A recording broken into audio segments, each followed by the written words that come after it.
राजकारण नाही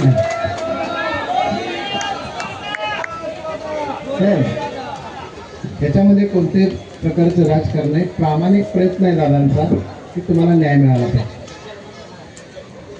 तिथे गेल्यानंतर आमचं श्रेष्ठ मंडळ आमचे 7 जण होते. चौके साहेबांनी आम्ही 5 जण होतो. त्या ठिकाणी सगळे शिक्षक आमदार आणि सगळे पदवीधर आमदार, आता सगळ्यांची नावं घेतले, सगळे एकही राहिलेले नव्हते. सगळे आमदार होते, सगळे पदवीधर आमदार होते. चर्चेला सुरुवात झाली. त्यांना मी सांगितलं की पंतप्रधान, मागच्या वेळी तुम्ही निर्णय घेतला त्यावेळी तुम्ही सांगितलं होतं की पुढच्या टप्प्याच्या वेळेला तुम्ही आम्हाला म्हणजे कसं देणार नाही. त्याचं काय झालं? तर त्यांनी सांगितलं की धोरणात न देणार नाही. आम्ही पहिला मुद्दा जो आहे तो टप्पावाढीचा घेतला. त्याच्यामध्ये सांगितलं की बाबा ती बजेट सुद्धा त्या ठिकाणी सकाळपासून अनिल परदेशी सर, ठाकूर सर आणि काही आपली मंडळी होती ते सकाळपासून तिकडेच आहेत.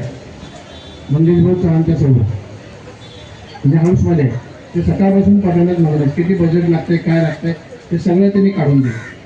त्याच्यामध्ये पाठवून सांगितलं की बाबा 100%ला किती लागणार, 80%ला किती, 60%ला किती, 40%ला किती, 20%ला किती, सगळं ही मांडणी केली. तिथं अधिकारी पण, काही प्रमुख अधिकारी पण होते. मग हे जर असेल तर तुम्ही द्यायला काय अडचण नाही. आज तुम्ही म्हणताय की त्यांनी सांगितलं की सगळं आमचं अकाउंट त्रुटीपूर्ततेचं सांगितलं, पूर्ण अधिकाऱ्यांच्या सकट सांगितलं त्रुटीपूर्तता कशामुळे थांबली, काय झालं. शाळांचा दोष नसताना सुद्धा ही लोक मानवी टप्प्यापासून बाजूला झालेले आहेत. समान टप्प्यावर यायला पाहिजे. त्यानंतर कमी पटसंख्येच्या शाळांना सुद्धा मी पटवून सांगितलं की त्यांना किंवा 18-19ची जी पटसंख्या होती त्या पटसंख्येवरती मूल्यांकन झालं होतं आणि त्याचा आदेश 7 फेब्रुवारी 2023ला निघाला. आणि त्याच्यामध्ये एक उल्लेख केला होता की ह्या शाळांना 22-23ची संच मान्यता पकडून अनुदान देण्यात यावं. मूल्यांकन झालं 18-19 आणि अनुदान देताना मात्र 22-23. म्हटलं ही तफावत नाही का? जर मी पात्र झाला असेल, पास झाला असेल तर आता निर्णय करताना मी नापास कसा? त्यामुळे ते त्यांना सांगितलं की जसं 18-19ला पत्र काढलं होतं सचिवांनी की या वर्षी जर पटसंख्या नसेल तर ती पुढच्या वर्षीची ग्राह्य करावी. मग तसं करून द्या ना. त्याचं बजेट जास्त नाही आहे. ऑलरेडी हे त्रुटीपूर्तता किंवा कमी पटसंख्येच्या शाळा आणि टप्पावाढ ह्याचं एकत्रित बजेट दादा 1150 कोटी. तेव्हा त्या दोन्हींसाठी सेपरेट पैसे द्यायची गरजच नाही. त्यावेळेस समीर सावंत म्हटले होय बरोबर आहे. मग जर हे बरोबर असताना, पैसे शिल्लक असताना तुम्ही निर्णय काय घेत नाही? एका निर्णयासाठी 4-4 वर्ष आम्ही वाट बघायची, मग कसं होणार?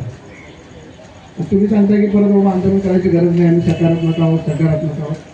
सकारात्मक आहोत नसून आम्ही 30 वर्ष मैदानात घालवले. मग त्यांनी सगळ्या चर्चा केली. त्यांनी सांगितलं की सीएम साहेबांना आम्ही भेटायला करतो. पण सीएम साहेब सांगितले की पहिल्यांदा तुम्ही शिक्षण मंत्र्यांना सांगितलं की तुम्ही पहिला त्यांच्याशी चर्चा करा. म्हणून आमची जी भेट आहे ती मुख्यमंत्र्यांशी न होता शिक्षण मंत्र्यांशी झाली. मग त्यांना आम्ही स्पष्ट दादा सांगितलं की हळूच चालू आहे. मागील वर्षीची परिस्थिती अशीच आहे, सेम कंडिशन आहे. तर ते म्हणजे आम्हाला कालावधी लागेल. तर आम्ही म्हटलं कालावधी तुम्ही कितीही घ्या, म्हटलं काय अडचण नाही. आम्ही त्यांना म्हटलं पैसे पण तुमच्या आमकडे आम्ही आज मागायला. मागच्या आम्ही 1 जूनपासून मागितलं, त्यांनी 1 ऑगस्टपासून दिले. प्राथमिकचे पैसे 1 ऑगस्टपासून जमा झाले का त्यावर, परंतु माध्यमिक आणि उच्च माध्यमिकचे जे पैसे अजून 2 महिन्याचे पैसे त्यांनी दिलेले नाही. मागच्या अधिवेशनात, नागपूर अधिवेशनामध्ये ते पैसे मंजूर झाले बघा, परंतु ते वर्ग झालेले नाहीत किंवा आले नसतील. पैसे मंजूर आहेत का लक्षात घ्या 2 महिन्याचे.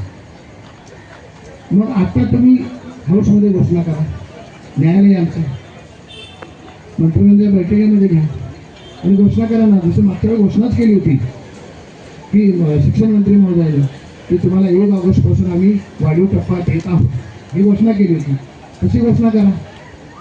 1 ऑगस्ट, जून राहू दे ना, 1 महिना गॅप करा. पुढच्या महिन्यात घ्या, जुलै घ्या, ऑगस्ट घ्या, सेम ठेवा ना. ऑगस्टला दिलाय, ऑगस्टपासून द्या. ते मान्य करतो. आम्ही कुठे पैसे आज मागतो, पैसे तुम्हाला नंतर पाहिजे. आणि हे झालेलं परत पुढच्या ह्याच्यात पैसे मंजूर होतात, 6 महिने पैसे मिळतील. आम्ही त्याची वाट बघतो ना, लगेच पैसे मिळणार नाही. तर ते म्हणजे आम्ही सकारात्मक, तुम्ही आंदोलन मागे घ्या, आम्ही सगळे प्रयत्न करतोय. आता सीएम साहेबांना भेटतोय, सीएम साहेबांच्याकडनं येऊन आम्ही काय ते तुम्हाला निर्णय सांगतो, परंतु आंदोलन मागे घ्या.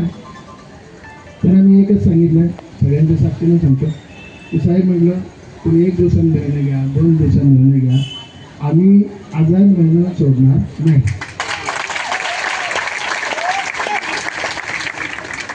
जे असेल ते सांगितलं.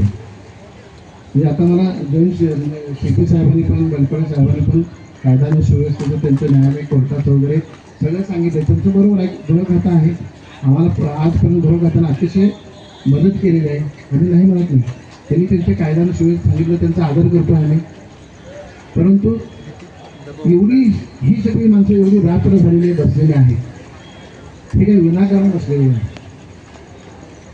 त्यांच्या पोटाचा प्रश्न. एखादा कुठला जर ऑफिसला असेल तर गेले असते लोक, परंतु ही घरदार सोडून आलेली माणसं, समाज घडवणारी माणसं आहे. आणि असा समाज घडवणाऱ्या माणसावरती जर 24 तास जर तुम्हाला इथं बसायची वेळ येत असेल तर ह्या महाराष्ट्रात दुसरं दुर्दैव कोणतंही नाही. त्यांना वेळ घ्या म्हटलं, तुम्ही बोला.